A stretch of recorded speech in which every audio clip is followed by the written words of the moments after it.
Jehovah against the gods of ancient Egypt, Part 1.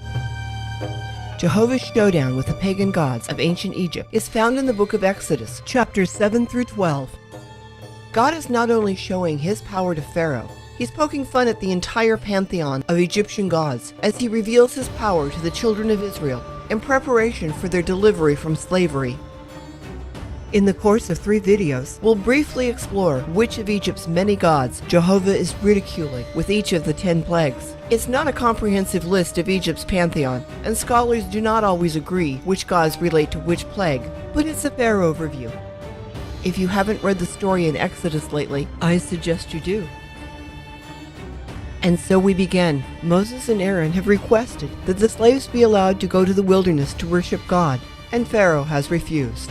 God has declared war on Egypt's Pharaoh, and now Moses and Aaron arrive for the first parley in the throne room.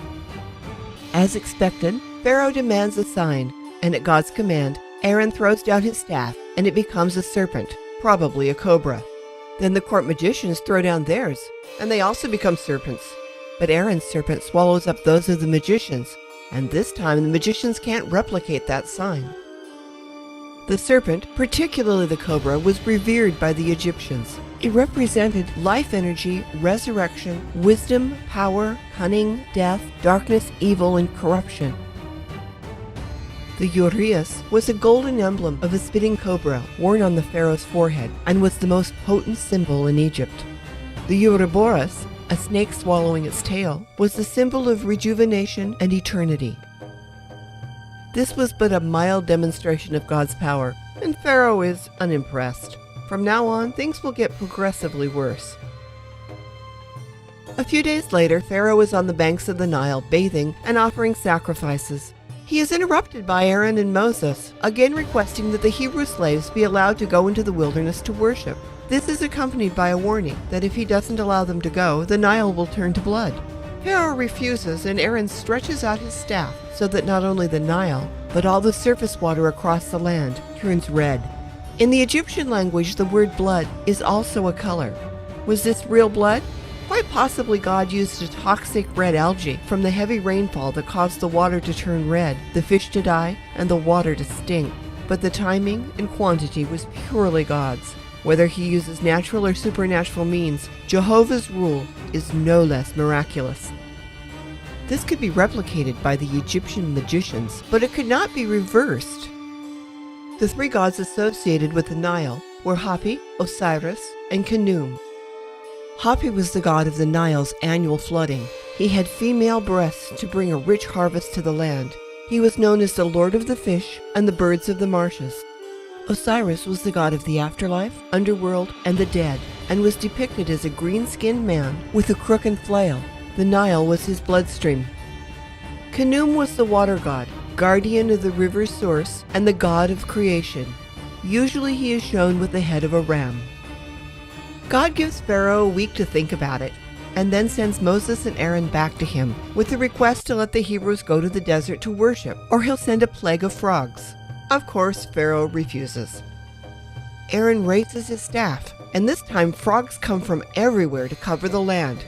Notice that the court magicians can also produce frogs, but they can't make them go away. The frogs go into their houses, beds, ovens, and cooking utensils, and even cling to their bodies. So Pharaoh summons our boys back to the palace and says, "Pray to the Lord to take the frogs away, and I'll let your people go to offer sacrifices."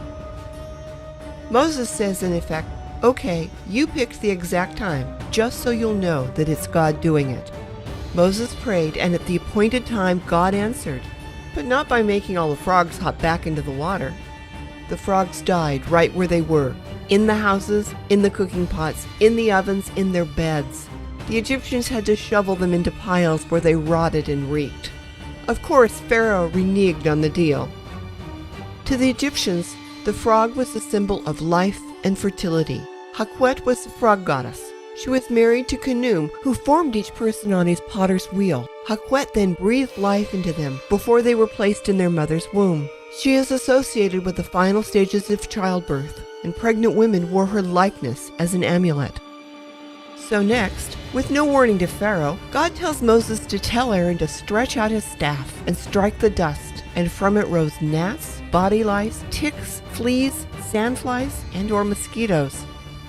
The magicians could no longer imitate the miracle, and they recognized that this is the finger of God, even if Pharaoh is unmoved.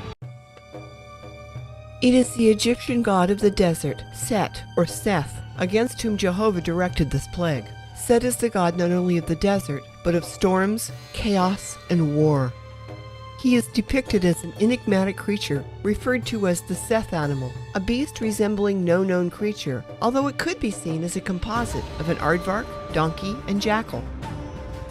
The Egyptian people were fanatical about cleanliness, often washing and shaving their bodies to please their gods. To be invaded by these filthy insects was humiliating.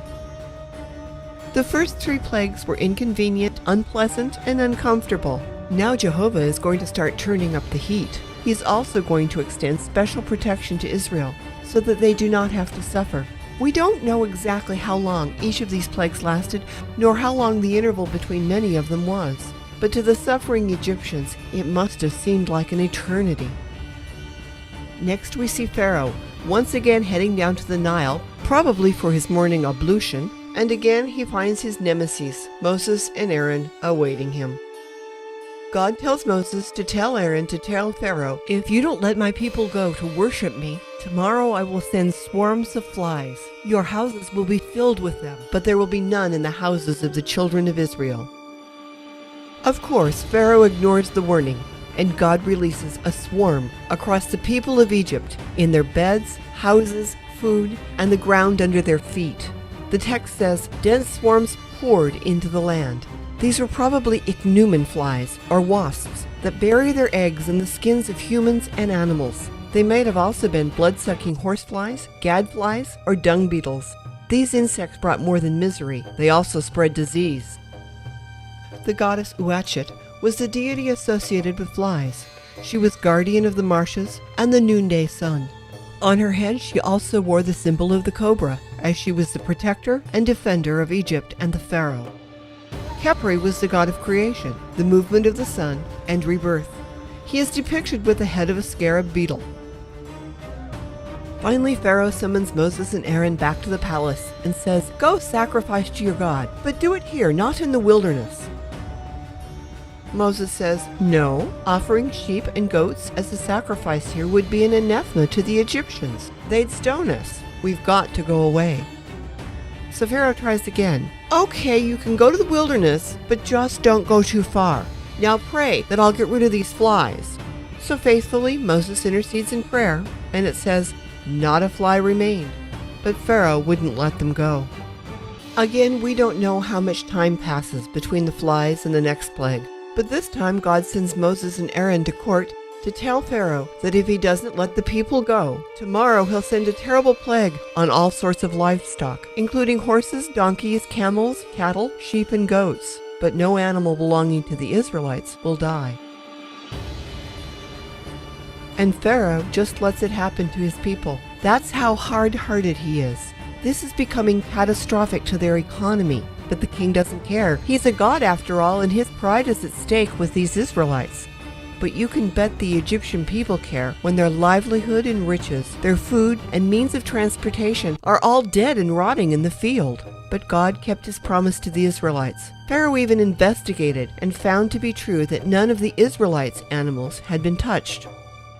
With this plague, Jehovah is humiliating Egypt's gods identified with livestock. Included here is Khnum, the river god with the head of a ram, Apis, the god of agriculture, who is depicted with the head of a bull, and the oracle Nevis, who is represented by a living black bull, taken to the temple, worshipped, and its movements used as an oracle. That's the first 5 plagues on the Egyptians as God prepares to free the Hebrew slaves. We'll continue the story in part 2 of Jehovah against the gods of ancient Egypt in our next video.